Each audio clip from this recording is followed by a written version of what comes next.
How quickly might it be, Jamie, before the president-elect, after he becomes president, gets his way and eliminates the don't ask, don't tell policy?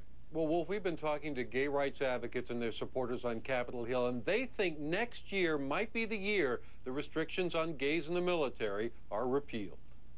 If you think it's time to get rid of the don't ask, don't tell policy in the U.S. military, raise your hand. On CNN last year, President-elect Barack Obama raised his hand to show allowing gays to serve openly in the military is a change he believes in.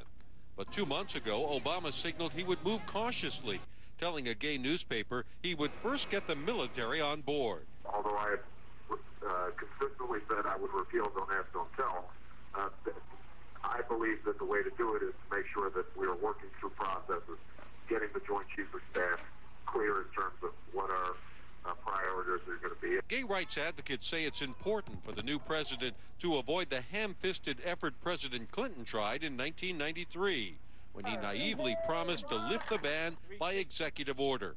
That roiled the Pentagon brass, including then Joint Chiefs Chairman Colin Powell, and provoked a fierce backlash from conservatives in Congress. As a result, Congress stripped President Clinton of his power to change the policy and forced him to accept the don't ask, don't tell compromise, a law that can only be repealed by Congress. Good morning. But after 15 years and 4 wars, attitudes in the Pentagon and among the public have changed dramatically. A Washington Post ABC News poll this summer found 75% of Americans support allowing gays to serve openly, compared to only 45% back in 1993.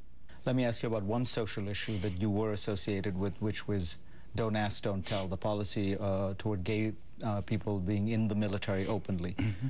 Do you feel like the country has moved to a place where we could reevaluate don't ask, don't tell? We definitely should reevaluate it. It's been 15 years since we put in don't ask, don't tell, which was a policy that became a law. I didn't want it to become a law, but it became a law. Congress felt that strongly about it.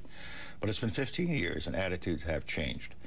And so I think it is time for the Congress, since it is their law, to have a full review of it, and I'm quite sure that's what President-elect Obama will want to do. And a House bill to replace don't ask, don't tell with a policy of non-discrimination has 149 co-sponsors. The key here is to get bills that pass the House and the Senate that we can get to President-elect Obama to sign, and I think that we can do that in certainly the first year of the administration. Now, Wolf, when Barack Obama takes office in January, obviously this is not going to be the first thing he's going to tackle. He's got bigger problems, the economy, 2 wars, things like closing Guantanamo, but there is an increasing feeling here at the military that things have changed over the years. Many officers know gay people who have served in the military honorably, and they're beginning to think that the example of Great Britain and Israel, where gays can serve openly, can also work in the U.S. as well. So basically what I hear you saying is over at the Pentagon, when you're walking through the corridors over there, folks are beginning to say, you know what, this is going to happen, they might as well deal with it. And you know, what you hear them say a lot of times, you know what, it's not that big a deal. It's not that big a problem. And that was the big worry back in the early 90s, that it was going to affect unit cohesion, that people wouldn't be able to fight. I think they found that that's simply not the case. Jamie, thanks very much. Jamie McIntyre over at the Pentagon.